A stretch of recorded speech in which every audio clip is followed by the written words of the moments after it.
Hello everyone. आज हम पढ़ेंगे माखनलाल चतुर्वेदी का जीवन परिचय एवं साहित्यिक परिचय।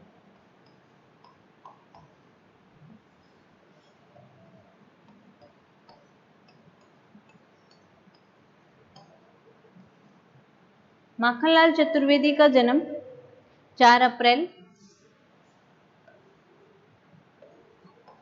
1889 में होशंगाबाद में हुआ था।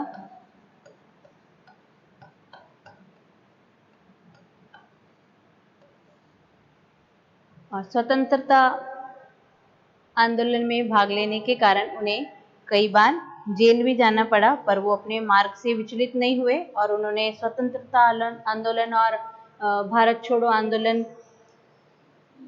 का पूर्ण रूप से सहयोग किया। यह एक लेखक भी हैं,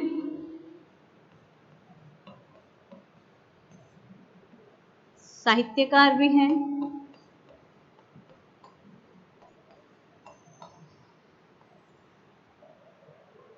कवि भी हैं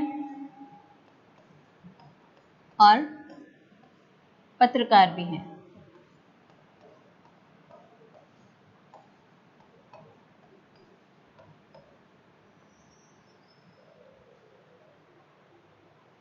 और साहित्य जो था इनका वो नव छायाकार इनको कह सकते हैं।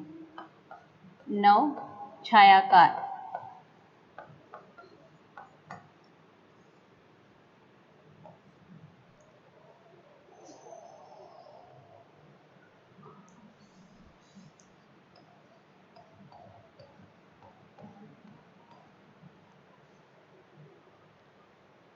इनके जो लेख हैं वह वेणु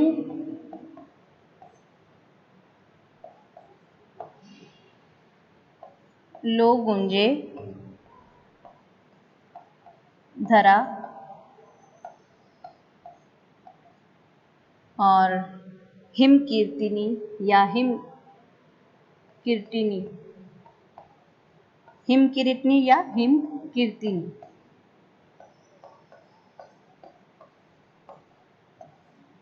और है हिम तरंगिणी। ये इनकी प्रसिद्ध रचनाएं हैं, लेख हैं इनके। हिम तरंगिणी और है युग चरण,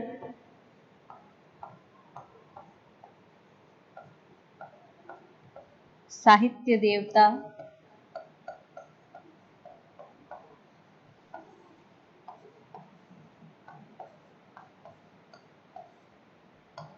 ये इनके प्रसिद्ध लेख हैं। और कविताएं उनकी कौन कौन सी है? पहली है अमर राष्ट्र,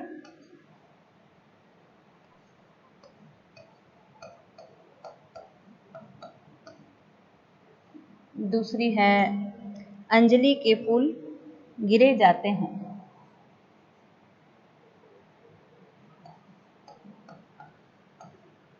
अंजलि के फूल गिरे जाते हैं,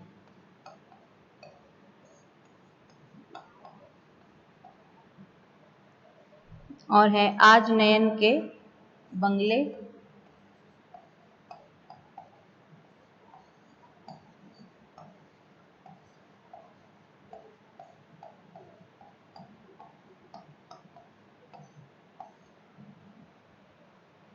मधुर मधुर कुछ गा दो मालिक, मधुर मधुर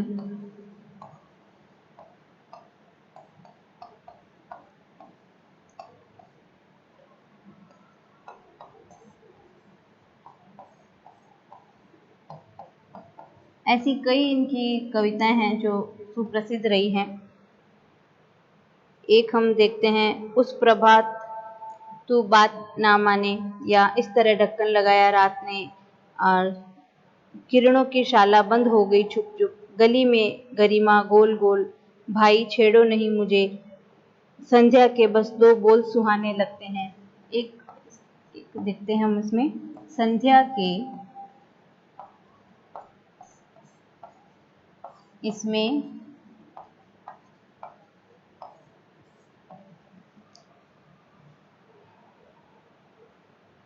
बस दो बोल सुहाने लगते हैं।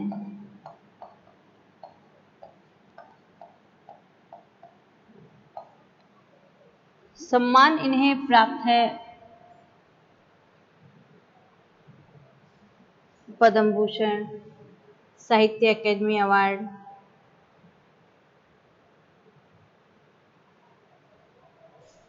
सन 1955 में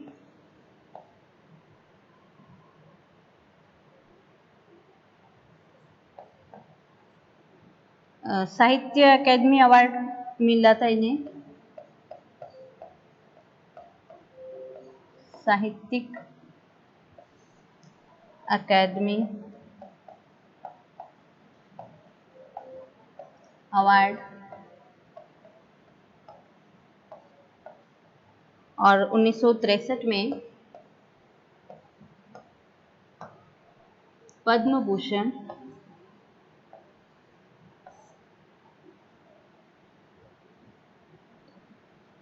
भूषण सम्मान।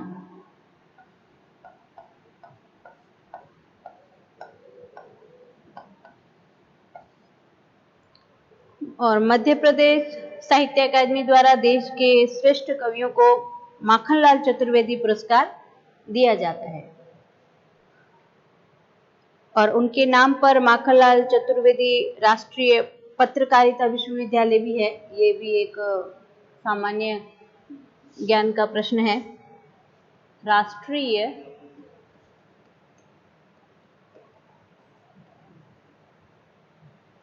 पत्रकारिता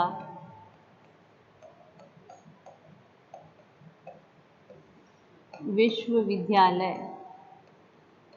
कहाँ है ये? मध्य प्रदेश में।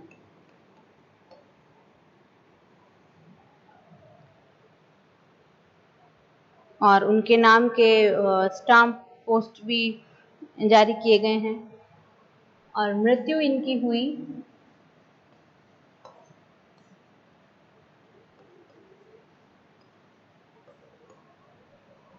30 जनवरी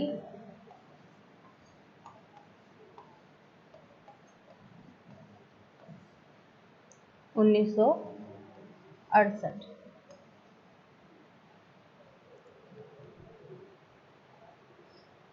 माखनलाल चतुर्वेदी का जब जन्म हुआ उस समय भारत पर अंग्रेजों का शासन था, और संपूर्ण भारत में स्वाधीनता आंदोलन के लिए संघर्ष चल रहा था।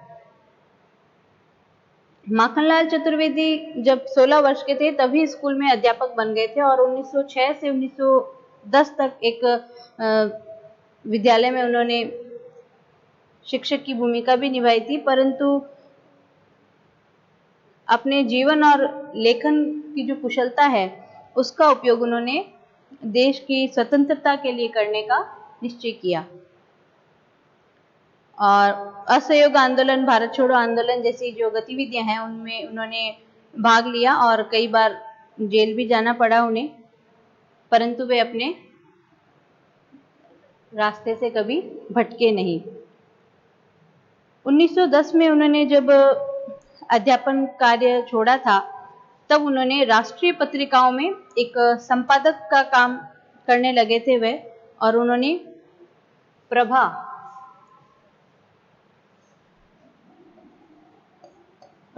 और ये पत्रिकाओं के नाम है कर्मवीर।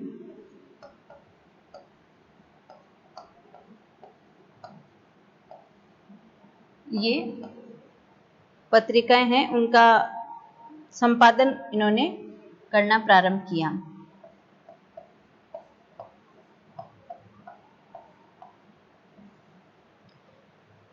माखनलाल चतुर्वेदी ने अपनी लेखन शैली से देश के एक बहुत बड़े वर्ग में देश प्रेम के भाव को जागृत किया, और उनके जो भाषण हैं और उनके जो लेख हैं और उन्हीं की तरह देश प्रेम की भावना से ओतप्रोत होते हैं।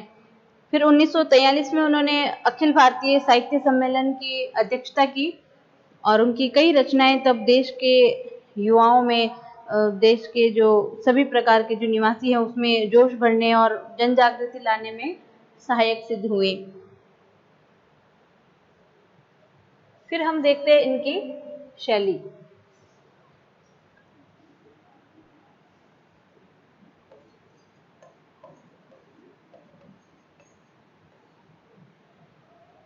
माखनलाल जी की जो लेखन शैली है वह नव छायावाद का एक नया आयाम स्थापित करने वाली है।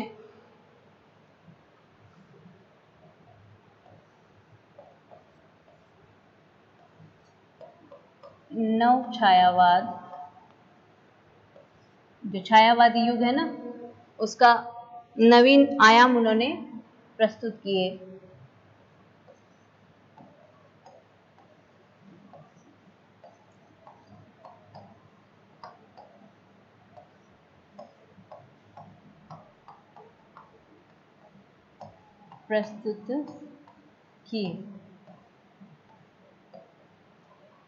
जिनमें भी चतुर्वेदी जी की कुछ रचनाएं, जैसे हिम तरंगिणी, कैसा चांद बना देती है, अमर राष्ट्र और पुष्प की अभिलाषा, तो हिंदी साहित्य में सदियों तक एक अमर रहने वाली रचना है।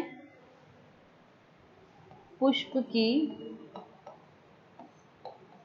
अभिलाषा, यह आपने छोटी क्लास में ये पढ़ी भी होगी। इसकी एक पंक्ति है, मुझे तोड़ लेना वनमाली, उस पद पर देना तुम फेंक, मातृभूमि पर शीश चढ़ाने, जिस पद जाए शीश अनेक। तो ये पुष्प की अभिलाषा उन्होंने व्यक्त की है।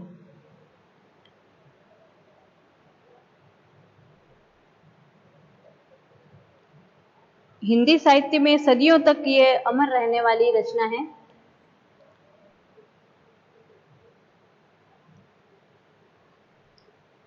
माखनलाल चतुर्वेदी जो है, उनका हिंदी साहित्य को क्या योगदान रहा,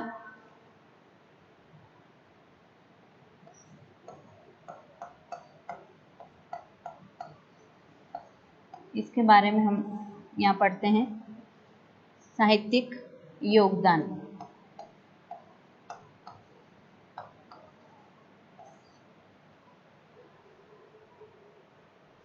इनकी जो रचनाएं हैं जो हमने पढ़ी है अभी, हिम तरंगिणी, समर्पण,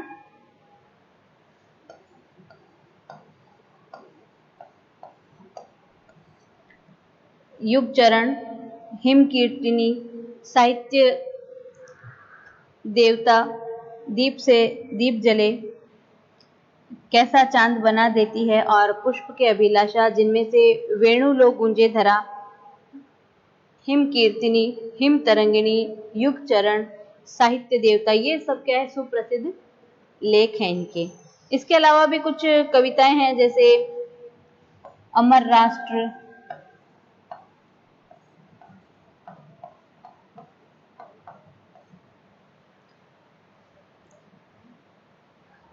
आज नयन के बंगले में इस तरह ढक्कन लगाया रात ने, ये जो अभी हमने पढ़े हैं इनके नाम, ये अनुपम कृतियां हैं इनकी, जिसको हिंदी साहित्य को विशेष रूप से उनका योगदान कही जा सकती है। राष्ट्र ने साहित्य जगत का ये अनमोल हीरा जो है वो 30 जनवरी 1968 को खो दिया, और उस समय उनकी आयु 79 ईस्वी की थी, और देश को तब भी उनके लेखन से बहुत उम्मीदें थी। अब हम देखते हैं उनकी धरोहर। माखनलाल चतुर्वेदी के साहित्य की विधा में दिए गए योगदान के सम्मान में बहुत से ऐसे विश्वविद्यालय हैं जिन्होंने कई प्रकार के अवार्ड या पुरस्कार के नाम रखे हैं। जैसे मध्य प्रदेश के जो सांस्कृतिक काउंसिल द्वारा नियंत्रित जो मध्य प्रदेश साहित्य अकादमी है, वो किसी भी भाषा में जो योग्य कवि होते हैं उनको माखनलाल चतुर्वेदी पुरस्कार दिया जाता है। माखनलाल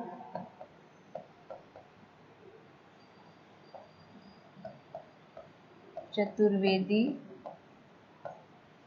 पुरस्कार ये कब शुरू हुआ?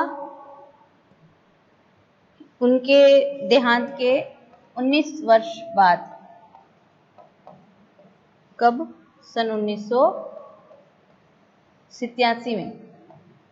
तो किसी भी भाषा में जो योग्य कवि होते हैं उनको ये पुरस्कार या सम्मान दिया जाता है। और इसमें ये ध्यान देने योग्य बात यह है कि जो भोपाल में माखनलाल चतुर्वेदी राष्ट्रीय पत्रकारिता विश्वविद्यालय जो है ना, उसमें पूरे एशिया में अपने प्रकार का ये पहला विश्वविद्यालय है। इसकी स्थापना माखनलाल चतुर्वेदी के राष्ट्रीय स्वाधीनता संग्राम में पत्रकारिता और लेखन के द्वारा दिए गए योगदान का सम्मान देते हुए 1991 में की गई थी। राष्ट्रीय पत्रकारिता विश्वविद्यालय।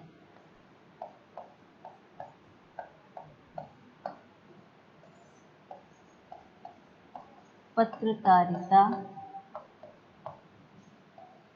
विश्वविद्यालय।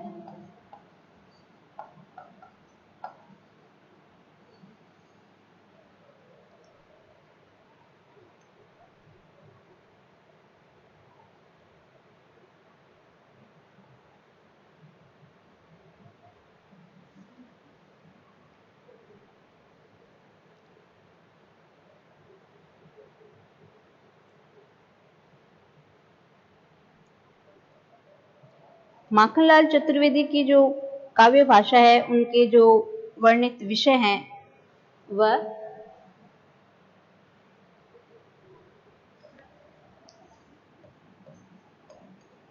काव्य भाषा।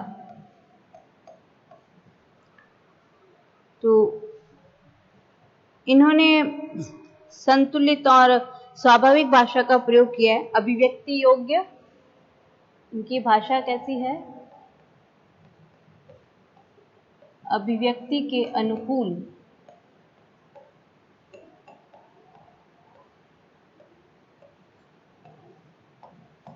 अभिव्यक्ति के अनुकूल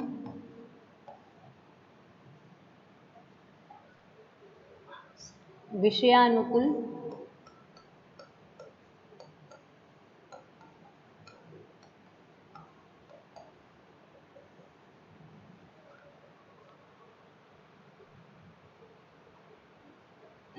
चतुर्वेदी जी ने तद्भव और जो देशिक या जो आंचलिक शब्द होते हैं उनके अलावा देशज, तद्भव, देशज और आंचलिक शब्दों का प्रयोग अपनी रचनाओं में किया है। जो अंचल विशेष की जो शब्द होते हैं उनका इन्होंने अपनी रचनाओं में प्रयोग किया है, आंचलिक शब्दों का।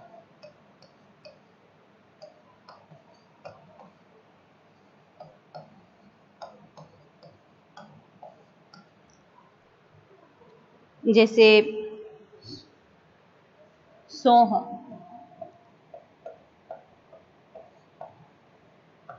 निगोड़ा,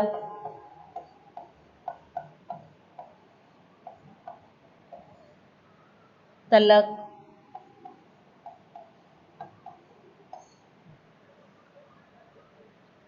अजी,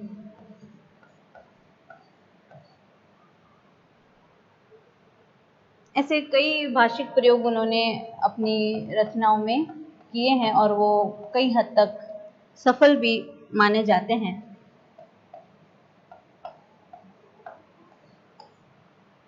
इन्होंने फारसी अरबी के शब्दों को भी अपने भावों से अपनाया है।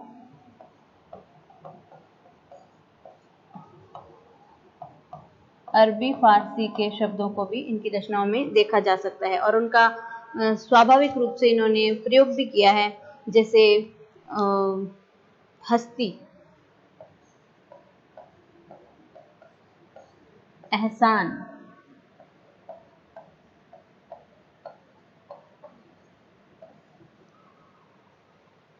गुमराह,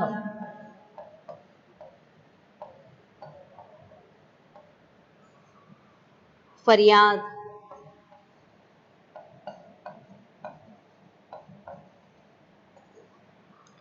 दफनाना, ये सब अरबी फारसी भाषाओं के शब्द हैं।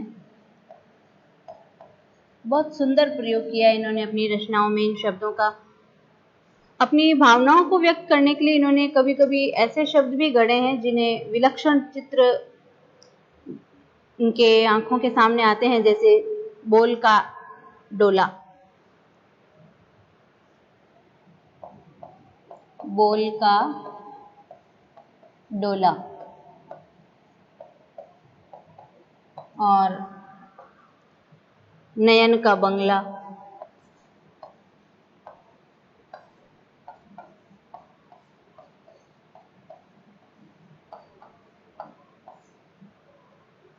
पलक की चिक, है ना, आदि ऐसे कई शब्द हैं जिनके इन्होंने विलक्षण रूप से प्रयोग किए हैं। विलक्षण प्रयोग इन्हें कहे जा सकते हैं।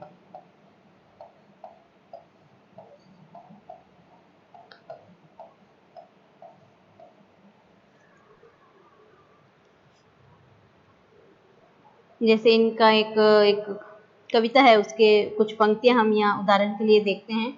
चल रही घड़ियां, चले नभ के सितारे, चल रही नदियां, चले हिमखंड प्यारे, चल रही है सांस, फिर तू ठहर जाए, 2 सदी पीछे की तेरी लहर जाए। तो माखनलाल चतुर्वेदी के काव्य में राष्ट्रीयता, आत्म बलिदान, राष्ट्रीयता, आत्म बलिदान, ओजस्विता, क्रांति चेतना, इनकी अधिकता है। तो इसी कारण उनकी जो भाषा है वह वीर रस प्रधान है, ओज के स्वर हैं उसमें, उत्साह है उसमें।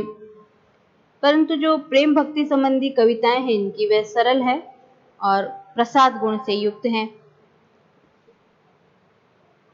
और इनकी जो काव्य की भाषा है वह लाक्षणिक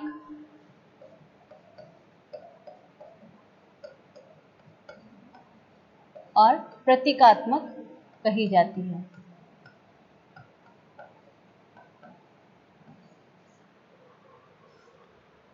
और कहीं कहीं इनमें बिंब भी दिखाई दे जाते हैं, जिन्हें हम बिंबात्मक भी यहाँ कहेंगे।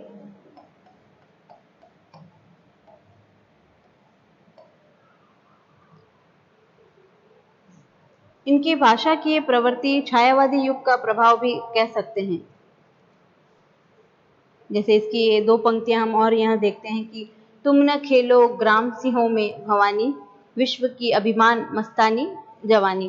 तो इस प्रकार जो माखनलाल चतुर्वेदी की जो काव्य भाषा है वह भावों के अनुकूल है, सहज है, सरल है और ओज और माधुर्य गुण भी उसमें विद्यमान है।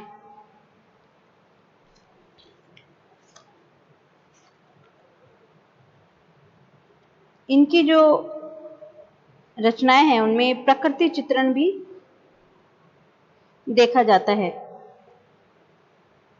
छायावाद, प्रकृतिवाद, प्रयोगवाद, उसके बाद फिर राष्ट्रीय चेतना, इनसे ये जुड़े रहे। और उनके जो प्रकृति चित्रण है उसमें आलंबन, उद्दीपन, इनका प्रयोग किया गया है। जैसे इनकी कविताओं में संध्या, रात्रि, प्रभात, पतझड़, बसंत आदि की जो प्रकृति होती है उसका चित्रण देखा जाता है। परंतु सबसे अधिक इनकी जो रचनाएं हैं वह बादल और वर्षा पर इन्होंने प्रस्तुत की है।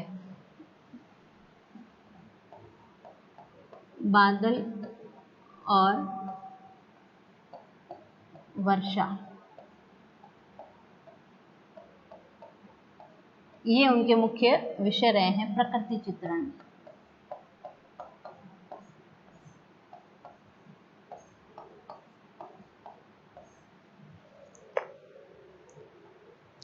केदी और कोकिला जो इनकी कविता है उसमें प्रकृति का ऐसा रूपक उन्होंने उपस्थित किया है जिसमें उन्मूलित जो वृक्ष होता है उसको प्रकृति का संदेशवाहक बताया है, और पुराने जो पेड़ के पत्ते होते हैं या वृक्ष के जो पत्ते होते हैं उनका उन्मूलन होता है और उनके साथ नवीनता का विकास होता है। नवीन पत्ते जब आते हैं उस पेड़ पर तो उसका ये प्रतीक है कि वह पुरानी जो रूढ़ी परंपराएं हैं उनको छोड़ करके नए समय नए युग के साथ आगे बढ़ना चाहिए।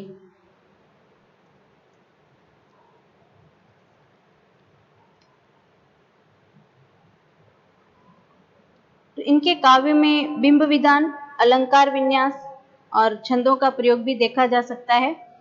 तो इस प्रकार माखनलाल चतुर्वेदी का जो काव्य शिल्प है वह सभी तरह से प्रशंसा करने के योग्य है।